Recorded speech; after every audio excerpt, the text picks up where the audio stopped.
Hi, everyone. Welcome to First and North. My name is Lou Cadellis from Fox 32 in Chicago. Joining me this week on First and North, let's bring on the crew. From Fox 2 in Detroit, I forgot what she looked like. Jennifer Hammond, welcome back. From Fox 6 Milwaukee, Lily Zhao. And from Fox 9 Minneapolis, Ahmad Hicks. Ahmad, did I say something that upset you? It's been a few weeks since you've been on with us. We had some WNBA coverage. You know, they were in the playoffs, unlike Chicago. You know, Lou? Ooh, taking a shot at us.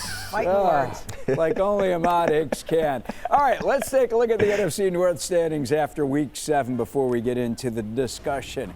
Packers sit atop the division right now after winning 2 in a row. Lions dominate on Monday night, sit at 5-2. Hey, the Bears are one of the hottest teams in the NFL with 4 straight wins. And the Vikings lose another home game. Minnesota's 3-3. All right, I want to start in Detroit where the Lions beat up the Bucs. Jen, I'll tell you what, you look back at what this team has done since 2022. The Lions, man, they're impossible to keep down. You go back to October of that year, 3 years ago, and Detroit is now a whopping 13-0 after a loss. How does Dan Campbell avoid the losing streaks with his teams?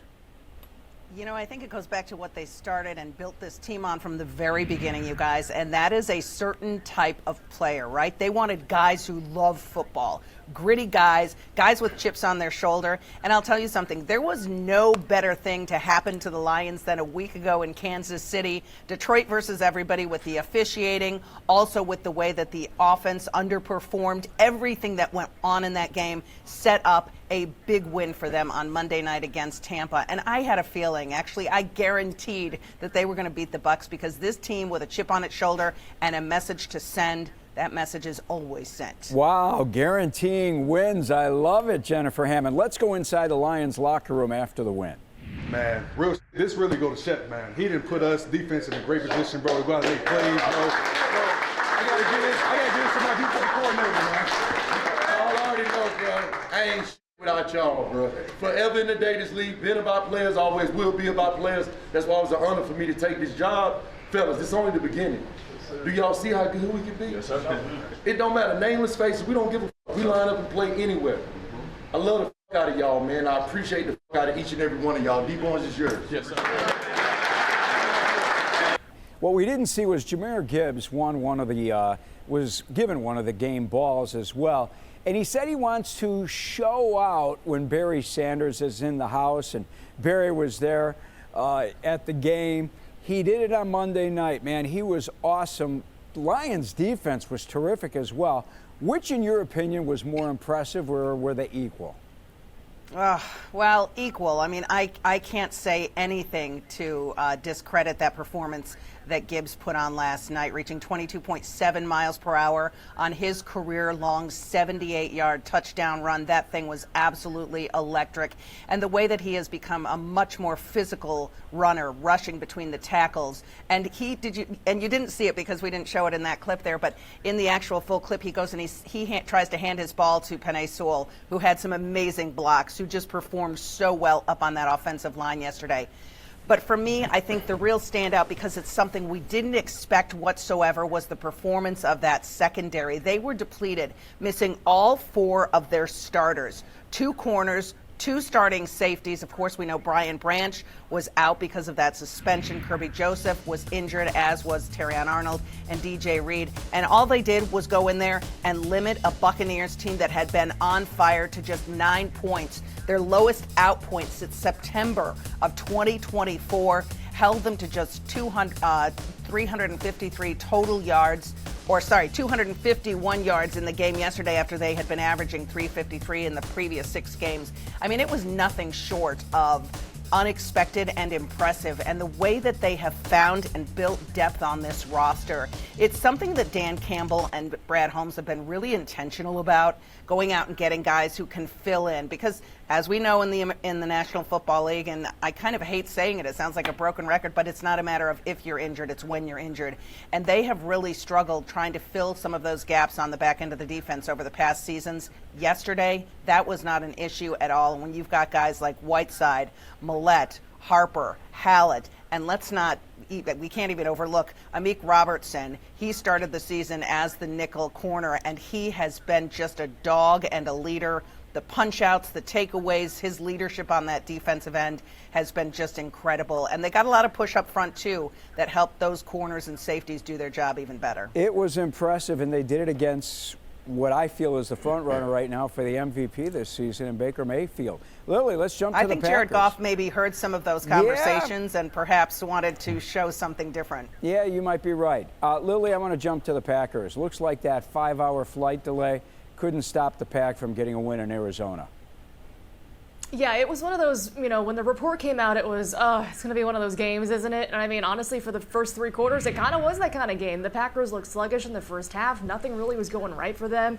They were getting down the field, but they were making mistakes. They were, going for the home run on a 4th and 5, and so things weren't really going right. And then in the 4th quarter, they figured it out. And granted, this is a Packers team that hadn't won on the road all season long. It was something they wanted to tick off the box in terms of getting a win on the road. They did that, but again, it was against an opponent they should have beaten. They didn't play their best, but in this NFL right now, a win is a win, and they're going to take one any way they can. So 4-1-1 looks pretty good, but again, the Packers haven't really played up to their full potential. But starting out the trip like that is not good. They were doing an impromptu walkthrough in the airport. So, they were able to kind of get their own planning done and go through their routine and get some rest. I know a lot of families were out in Arizona as well. So just not what they really wanted to deal with on a long road trip, but at least they came out with a win. Hey, Lily, the Packers paid Micah Parsons to win games like Sunday. He delivered his first career 3-sack game. Tim Van Boren, your partner there at Fox Milwaukee, was out in sunny Arizona with the team, and all I got to say is you have got to love live TV. Check this out. Micah, we're live with FOX6 News. All right, here we go. Live in Milwaukee. Give me your impression of the last defensive drive of the game. Oh, it was perfected in practice. Hat trick right here. Perfected in practice, and we just came out and performed what we practiced. I'm just happy we actually huddled up in practice for that same situation. It came up in the game, and we was able to execute. So super excited. And we went against you guys. You guys perfected your 4-minute. Both ways. We do that. We had to do. So it was great. Do you have any questions? I can't possibly top your efforts. Thank you. So I got Tucker Craft. FOX6 News. This is Tucker Craft in Arizona. Thank you. Tim was supposed to join us on the show, but he's smart. He decided to stay back in sunny Arizona so he could play more golf and lay by the pool and make Lily work, right?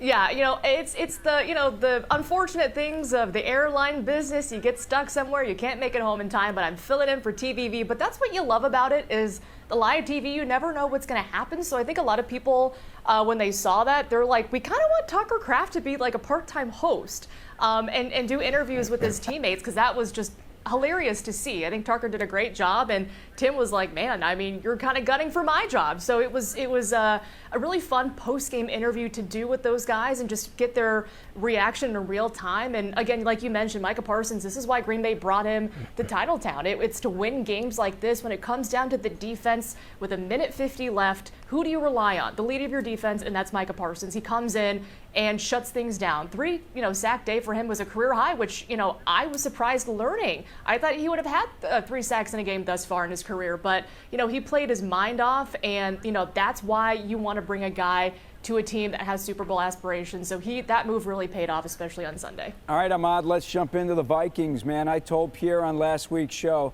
Vikings are getting the Eagles at the wrong time. Pierre told me, no, you're wrong. You don't know what you're talking about. Who's wrong now?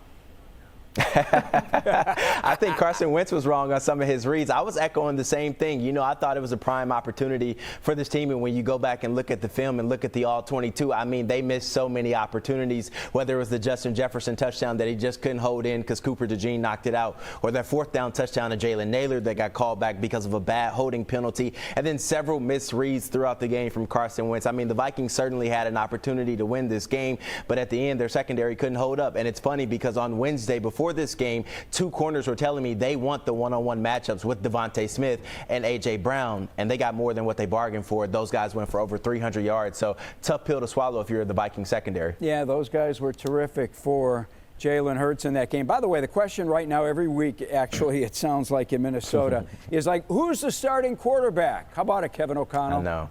So we wanted to have a plan at the quarterback position, and it'll be very similar to last week. Carson will start, Max will be the backup, and JJ will be available in the case of emergency as the third.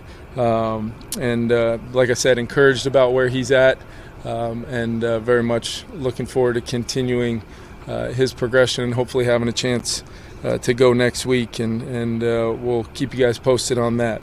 Carson Wentz is going to be the starter on Thursday night. Max Brosmer is going to be the backup, and J.J. McCarthy will be the emergency quarterback. Said they put him through a workout this morning, and they just didn't feel like his ankle was where it needed to be, and the last thing they want is a setback right now. You know what, as I look at the whole picture, the quarterback picture of Minnesota, Ahmad, do you think the Vikings have any regret right now not signing Daniel Jones or Sam Darnold back?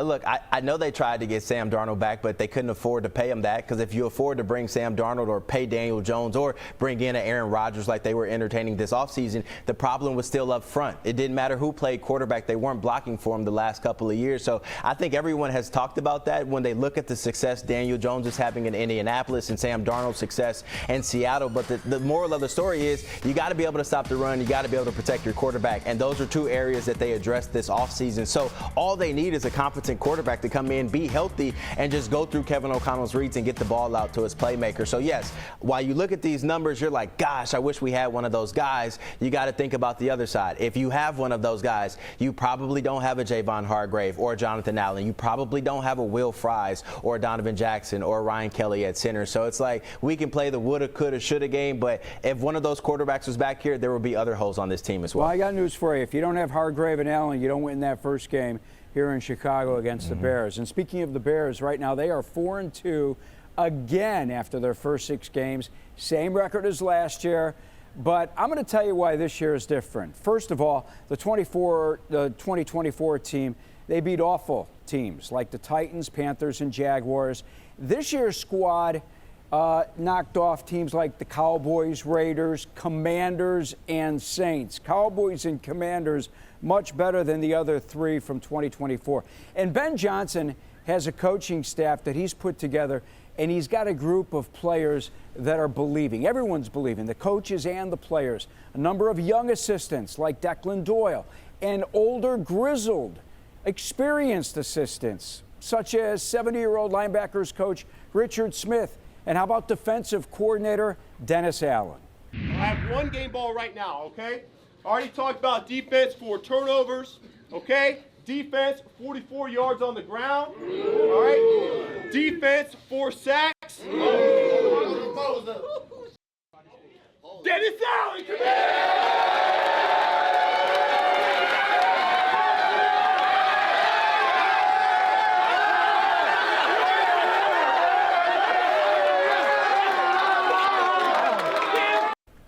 Yeah, Allen fired after Week 9 last year in New Orleans as head coach, embraced here in Chicago now as defensive coordinator. Ben Johnson would not allow his players to have a letdown game against the 1-5 Saints. He said, letdown, not in my vocabulary. He was also honest the day after the win over the Saints. Johnson told the media, we're always truth tellers. On Monday in particular, when it's good, we'll tell them when it's good. When it's bad, we'll tell them what we've got to clean up. Johnson finished up with this. The benefit when you win is usually you can coach a little harder. And after watching what he called his up and down offense, I assure you guys, on offense, this coach is going to be doing a lot of cleaning this season. All right, guys, coming up, we're going to take a quick timeout. When we come back, who is the best team in the NFC? Is that team in this division? We will discuss when we come back here on First and North.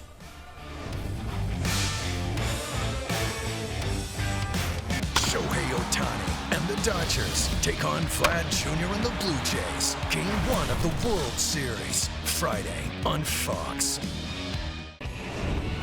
And that's Lions quarterback Jared Goff greeting his buddy Marcus Mumford from Mumford & Sons. Yeah, the band played at Little Caesars Arena last night while the Lions were battling the Buccaneers. But Mumford & Sons didn't hit the stage till 9, so Marcus said, what the heck, I'm going by Ford Field to see my first NFL game. How about that? That's a great sight. Luke and Ellis back at our Fox 32 studios in Chicago. Jennifer Hammond is at Fox 2 in Detroit. Hey, Jen, did you have a chance to meet Marcus Mumford? I did not have a chance to meet Marcus Mumford, but I do love their music. And I did have a friend that was at the show last night, and he said that it was really cool because Marcus Mumford came out in a Hutchinson jersey to start the show. And as the concert went on, he was continually giving updates to the audience at LCA about the score of the Lions game, and that the crowd just went bananas. So everybody was obviously into the music, loving the concert, and also getting their Monday Night Football updates as well, because I think Wi-Fi maybe was a little sketchy with whatever it was, 30,000 people in the arena for the show last night. But Marcus Mumford, a huge Lions fan, and he and Jared Goff have a really cool friendship, and I think it's awesome that he was down there last night. I mean, more and more we're starting to see some stars coming out for the Lions games, and especially in primetime on Monday night, it's a place people want to be. Yeah, apparently they built a friendship by playing golf in LA, and he said he just wanted to see the Lions beat Baker, and that they did. And that's the beauty of Detroit. You can go to Ford Field and walk to Little Caesars Arena in a couple of block walk and be there in 10 minutes. Yeah, it's just 3 blocks. Yeah, Man. It's awesome. I mean, the downtown district in Detroit is phenomenal with Ford Field, Comerica Park, Little Caesars Arena, all of it just within walking distance. It's really lighting up. Ahmad, maybe the best football stadium in the NFL is where you get to watch your Vikings. Vikings released their injury report, their initial injury report, because of the Thursday nighter against the Chargers. Are they going to get a boost from any of their players coming back? Yeah, the only one that you're probably looking at is Andrew Van Ginkel. I do know they opened up the practice window for Aaron Jones. He told me after this most recent game that he's ready to go. He's just waiting on the team to kind of clear him. So I think they will get a boost from the running back position. It's not listed up there. I know Xavier Scott was the backup. He injured his wrist, but I think Aaron Jones will kind of step back into that lead back role, kind of help open up this offense a little bit, give them that receiving threat out of the backfield. But the one everyone's circling is Andrew Van Ginkel, because as you've seen in the past games, they've just had a little bit of trouble getting the quarterback on the ground. Jonathan Grenard told me after the game, I'm getting there, but I have to finish the plays. It's inexcusable right now. So if Andrew Van Ginkel comes back, that's certainly a big boost for this defense. And we know how good Justin Herbert is. Lily, Packers through 6 games right now, 8th in the NFL in points per game. Their defense top 10. It wasn't easy in Arizona, but Green Bay has the best record in the NFC right now. Do they think they're the best team in the NFC? They may think it, but they're not passing the eye test. I'll be honest. It pains me to say, but they're certainly not passing the eye test. I will say the glass half full thing is they're not playing their best football, but they're still the top team in the NFC, and that tie looks really nice right now. So the view from up top, the NFC looks great. That being said, they know they have to play a lot better football to be a team that's going to make a deep postseason push. They will take the fact that they are number 1 in the NFC right now, but they know they have to improve. They're not playing their best football right now. They haven't really captured the way they played against the Lions in week 1. I think that's kind of what we've seen. The sky is the limit for this team when they play like they did in week 1, but they haven't really gotten back there yet. But I would expect that the Steelers and Aaron Rodgers, I'm sure we'll talk about this later, they're going to see their best version of the Packers from that week 1 thus far on Sunday. Jen, from the football I've seen, I think Detroit's the best team in the NFC. What do the Lions think? Well, I think the Lions believe that they have a chance, but at the same time, like Lily was saying, they know they have not played their best football yet. They certainly played very well on the road at Baltimore, but as we've seen, that team has slipped, so perhaps that was maybe a little bit more of a mirage. But the Detroit Lions have not even begun to peak. Their defense played excellent last night, but the offense, 24 points, is nowhere near what this team is used to putting up. They were averaging 35 points per game before they came in against Kansas City and really struggled to move the ball. But at the same time, if they can win ugly and continue to win, they love this whole approach and mindset that they have. Any team, anyone, anywhere, anytime. Because they have shown now that they can go without 4 starters on defense and still are able to handle the opponent and really dominate on that side of the ball. And I think that the Detroit Lions maybe not only are the best team in the NFC, they could be one of the top 3 teams in the NFL right now. Their point total just slightly behind Dallas in the NFC, but they will get the Dallas Cowboys here on their field. They will also get the Green Bay Packers again on Thanksgiving here on their field. So we're going to see some really amazing battles. And after they come off this bye, which comes at a perfect time to heal up their injuries, they're going to have Minnesota in their house, and I think things are setting up very well for a great November for the Lions. Well, they've got to come here. We're not going there again because we know what happened in game 2 when the Bears got their doors blown up. And it's going to be cold. Yes, it is. We hope so. Hey, Bears aren't the best team in the NFC. We know that. But are they the most improved, at least through 6 games? I'm saying this even though they have a 4-2 record, just like they did last season, and we know what happened to last season's team that lost 10 in a row. Bears won the 4th game last year, and Caleb was at his best. He threw 4 touchdown passes, 226 passing yards. He ran the football well, terrific passer rating. His passer rating was half as good against the Saints this week. It was his first game this season without a touchdown pass. He didn't throw for 200 yards. He was inaccurate, didn't run with the football like we have grown accustomed to seeing him run with the football, and he should have a few times. Botched a couple of snaps with his center. Speaking of Drew Dahlman, who took full responsibility for the botched snaps, he was part of an offense that was flagged 6 times, 5 pre-snap penalties. 5. It wasn't good. But I have the feeling that this is really going to get cleaned up under Ben Johnson. He's assured everyone who will listen that his team is going to be playing its best football come December.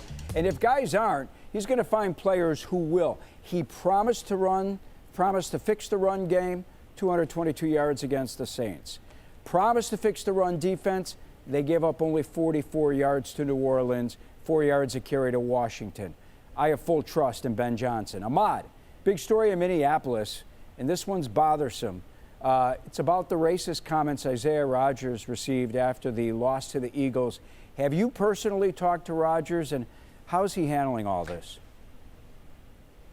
Yeah, you know, he received some messages after the game, some unfortunate messages on social media, kind of talking about calling him out of his name, you know, saying some racial slurs and whatnot. There's things that you shouldn't see, you know, in your direct messages, even if you have a bad game and whatnot. So it's very unfortunate. But as Isaiah Rodgers said, this is not the first time that this happens. And when I posted the messages on social media, a lot of people were like, wow, they were kind of like dumbfounded that someone would send this. But I had to tell them, like, players receive these type of messages all the time. Black players, that is. I hear about it all the time. I've had friends that play in the National Football League that have received these messages. It's really unfortunate that people would stoop that low and go message a player just because they had a bad game or just because they lost a parlay or whatnot. So, you know, you hate to see stuff like that. I'm glad Isaiah Rodgers called him out. I really wish that Isaiah Rodgers would have posted that guy's picture or his face, you know, and his name so people can know who he is, so his employer could relieve him of his duties from that job, or, you know, whatever school he went to could reprimand him and suspend him or something like that, because I don't think that you should give racists a break. I think if you're going to be racist, blatantly racist like that, and message a player,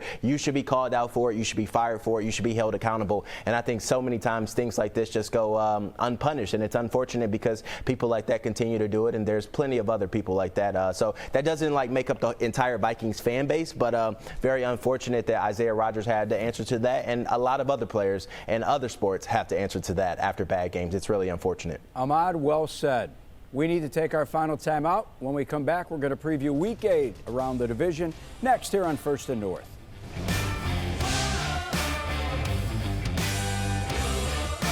You want to know the NFC North? It's a heck of a division. Only one call to make. First and North. This show's all about homers. Lou Canellis leads a team of NFC experts. Super Bowl or bust for the Green Bay Packers. First and North. New episodes Tuesday nights at 6 on Fox Local or stream anytime. And you too can win the division. Here are the matchups for Week 8 in the NFC North. Thursday night, short week for the Vikings. Take on the Chargers and their high-powered offense. Sunday, Bears hit the road, head to Baltimore against the Ravens, who may or may not have Lamar Jackson back. Sunday night football, Packers are in Pittsburgh against their former MVP, Aaron Rodgers, and the Lions with the bye week. All right, Lily, schedule makers got this one wrong. This game should be in Lambeau Field, not Pittsburgh, right? Oh, absolutely, Lou. I mean, can you imagine the camaraderie, all the excitement building if Aaron Rodgers was back in town for the first time playing the Packers in Green Bay? I mean, it would just be simply electric. But alas, it will happen in Pittsburgh. So it'll still be a good time, but you're not going to get, everything that's, we would expect in Green Bay with Aaron Rodgers' arrival in Pittsburgh. But that being said, I think it's a game that everyone has had circled on their calendar for a long time. Aaron Rodgers' first game against the Green Bay Packers. And so, this week is going to be a lot of talk about that game and his emotions going into it, the Packers' emotions going into it. And I'm just excited to see how this one plays out. I think a lot of narratives will be Jordan Love, obviously, versus Aaron Rodgers, and who will be the best quarterback on the field on Sunday night. So, guys, I'm very much looking forward to this game, but yeah, I'm kind of bummed it's not in Green Bay. Yeah, I can imagine that the Packers, the last thing they want to see is this guy throw for 400 yards and 4 touchdowns. Matt LaFleur is just going to want to call it one game like any other game, but it isn't just any other game, is it?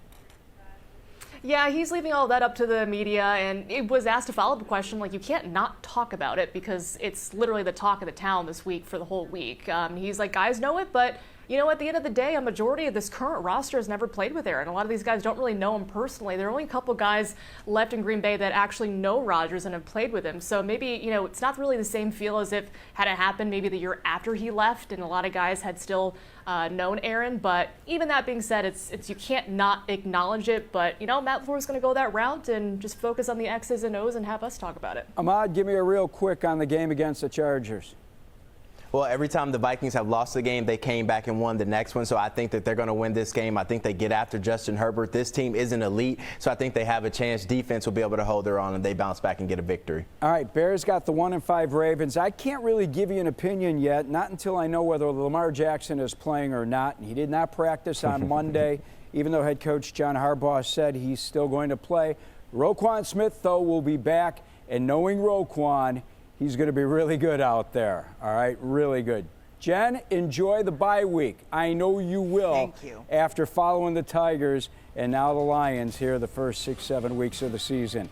That is it for Jennifer, Lily, and Ahmad. I'm Lou Canellis. Thanks for watching. We'll see you next week right here on First and North.